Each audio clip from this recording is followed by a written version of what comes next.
బట్టతలతో బాధపడుతున్నారా? ఆధునితనమైన పద్ధతిలో hair transplantation చేయబడును. Face clinic, Hyderabad. అంటే చర్చ జరగటం డెఫినెట్గా దురదృష్టం. ఇది ఒక్కడు ఎక్స్పెక్ట్ చేశాడు ఇటువంటి చర్చ జరుగుతుందని రాష్ట్రంలో. ఒక్కడెవరో తెలుసా మీకు? పేరు జగన్మోహన్ రెడ్డి. ఆడికి ఒక్కడికే ఎక్స్పెక్ట్ చేయగలిగాడు, ఇంకెవరు ఎక్స్పెక్ట్ చేయలే. నాకైతే డౌట్ ఉంది, అనుమానం నాకైతే ఉంది.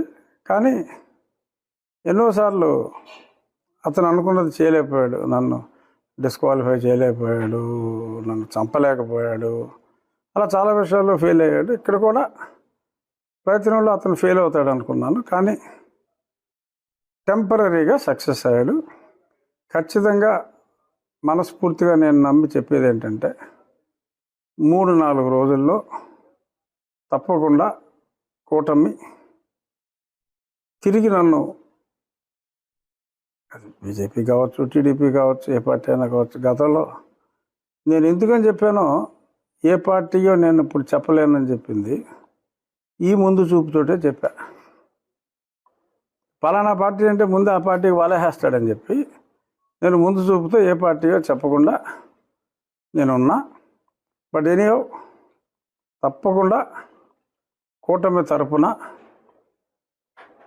ఆల్రెడీ భారతీయ జనతా పార్టీకి సీటు వచ్చింది కాబట్టి మేబీ భారతీయ జనతా పార్టీ తరపునే పోటీ చేయడానికి అవకాశాలు ఎక్కువ ఉండొచ్చు. బట్ ఖచ్చితంగా కన్సిడర్ చేస్తారు అనే అభిప్రాయం అయితే నాకు పూర్తిగా ఉంది.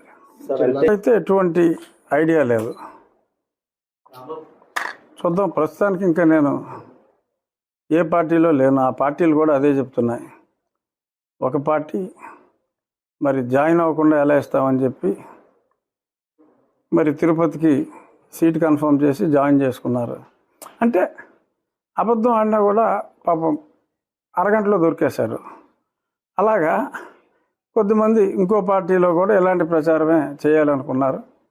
వాళ్ళు కూడా మరి ఉబలాటం ఆపుకోలేక ఇంకా జాయిన్ అవ్వకుండానే సీటు కూడా డిక్లేర్ చేశారు. ఇంకా జాయిన్ అయ్యాడో లేదో కూడా తెలియదు అభ్యర్థి. సో ఇటువంటివి ఉన్నాయి కాబట్టి అది కేవలం జాయిన్ అవ్వలేదు అనేది అది ఒక అభియోగం. బట్ అది పెద్ద ఇష్యూ కాదు. డెఫినెట్గా నాకు నరేంద్ర మోడీ గారి మీద, చంద్రబాబు నాయుడు గారి మీద, పవన్ కళ్యాణ్ గారి మీద పూర్తి విశ్వాసం ఉంది. వారి నాయకత్వం మీద డెఫినెట్గా జగన్మోహన్ రెడ్డిని వారు ప్రేమించరు అనేదే నా ప్రగాఢ విశ్వాసం. మొట్టమొదటిసారిగా ప్రజలందరికీ జగన్మోహన్ రెడ్డి అంటే ద్వేషం ఉంది చాలామందికి. బట్ ఆ ద్వేషం ఉండటం వేరు, మనసులో కుమిలిపోయినా అని అడగటం వేరు, అంటం వేరు. సో అది నేను అందరికన్నా 1 సంవత్సరంన్నర ముందు ఎక్స్ప్రెస్ చేశా. అది ప్రజలకు తెలుసు. సో కాబట్టి జగన్మోహన్ రెడ్డి మీద జరుగుతున్న ఈ ప్రజా పోరాటంలో, ఈ ఎలక్షన్స్లో జగన్మోహన్ రెడ్డిని తొలిసారిగా ఎదుర్కొన్న వ్యక్తికి డెఫినెట్గా, ఎందుకంటే ఇప్పుడు నన్ను జైల్లో పెట్టాడు, అప్పుడు చంద్రబాబు నాయుడు గారు ఎంతో తపన పడ్డారు, ఆయన చేయగలిగిన సహాయం చేశారు. ఆయనే ఎన్నోసార్లు మీటింగుల్లో చెప్పారు. మరి అంత సహాయపడిన వ్యక్తి నాకు ఎందుకు అన్యాయం చేస్తారు? అలాగే కేంద్రంలో ఈ పనికిమాలినోడు నన్ను డిస్క్వాలిఫై చేయాలని చూశాడు. కేంద్రం చేతిలో పని, ఇప్పుడు నన్ను చంపాలని చూశాడు. నాకు సెక్యూరిటీ ఇచ్చారు. సో నన్ను చంపకుండా కాపాడిన కేంద్ర ప్రభుత్వం, ఆ పదవి పోకుండా కాపాడిన కేంద్ర ప్రభుత్వం, నేను వీడి చేతిలో చావు దెబ్బలు తిని బయటికి రావటంలో ఆ సమయంలో మరి ఎంతో సహాయం చేసిన చంద్రబాబు నాయుడు గారు నాకు అన్యాయం చేస్తారు అనే ఆలోచన కూడా నాకు లేదు. డెఫినెట్గా 3 రోజులు పడుతుందా, 4 రోజులు పడుతుందా, ఖచ్చితంగా కూటమి అభ్యర్థిగా నేను నరసాపురం నుంచే పోటీ చేయగలను అన్న విశ్వాసం నాకుంది. నాకన్నా ఎక్కువగా ఆ నియోజకవర్గ ప్రజలకే కాదు, రాష్ట్రంలో ఉన్న జగన్మోహన్ రెడ్డిని ద్వేషించే అందరికీ కూడా ఉంది. ఇంతమంది కోరుకుంటున్న నా కూటమి అభ్యర్థిత్వాన్ని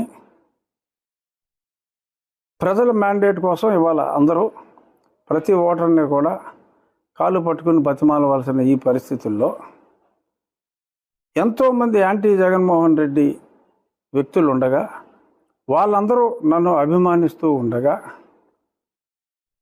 ఎలక్షన్లు గెలవాలనుకున్న ఎవరికీ కూడా నాకు అన్యాయం చేయాలన్న ఆలోచన రాలేదు. కొంత అబరేషన్ జరిగింది. వీరు భారతీయ జనతా పార్టీకి సీటు కేటాయించడం, అక్కడ కేంద్ర ప్రభుత్వానికి అంటే కేంద్ర అధిష్టానానికి, రాష్ట్ర అధిష్టానానికి, బహుశా రాష్ట్ర అధిష్టానం నన్ను లైక్ చేసి ఉండకపోవచ్చు, what ever may be the reason. ఎందుకంటే నేను రాష్ట్రంలో లేను. రాష్ట్రంలో నేను ఎందుకు లేనో మీ అందరికీ తెలుసు. 18 ఎన్నో ఉన్నాయి కేసులు నాకు ఆ మీద ఇడిపెట్టినాయి. సో కాబట్టి రాష్ట్ర నాయకత్వంతో నాకు పరిచయం కానీ సాన్నిహిత్యం కానీ పెద్దగా లేదు. సో కాబట్టి అదేదన్నా ఆ కమ్యూనికేషన్ గ్యాప్ వలన నాకేదన్నా ఈ షార్ట్ గ్యాప్ ఆఫ్ అనౌన్స్మెంట్ వచ్చి ఉండొచ్చు. బట్ ఒక రకంగా ఏది జరిగినా మన మంచిగా అనుకునేటట్టు నన్ను చాలామంది ప్రజలు జగన్మోహన్ రెడ్డిని ద్వేషించే వాళ్ళు నన్ను ప్రేమిస్తున్నారు చాలామంది అని నేను అనుకున్నాను. కానీ ఇంతగా నాకు కష్టం వచ్చినప్పుడు నన్ను ఇంతగా స్వాంతన చేకూర్చడానికి కంటిన్యూస్గా వేలాది మెసేజ్లు ఎత్తగలిగి నన్ను ఫోన్లు ఎత్తా. మధ్యలో ఎవడో తెత్తనం రావాలిగా, ముందు నీకు వచ్చింది అనుమానం, ఏం చేయమంటావు నువ్వు చెప్పు. నాకైతే అనుమానం రాలా, అందుకని ఏం చేయాలో నాకు తెలియదు. సరే, భవిష్యత్తులో అంటే ఎన్నికల్లో ఎంపీగా బయటకు వస్తారు, మళ్ళీ ఇప్పుడు చేస్తారు. ఖచ్చితంగా నేను నరసాపురం నుంచి ఎంపీగా రావాలి.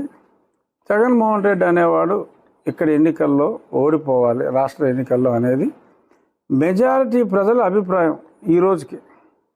సో డెఫినెట్గా వాళ్ళ కోరిక తప్పకుండా నెరవేరుతుంది అనేది నా విశ్వాసం. అది అతి విశ్వాసం కాదని నేను అనుకుంటున్నాను. సుమన్ టీవీలో మీ పర్సనల్ అండ్ బిజినెస్ ప్రమోషన్స్ కోసం కింది నెంబర్కి కాంటాక్ట్ చేయండి.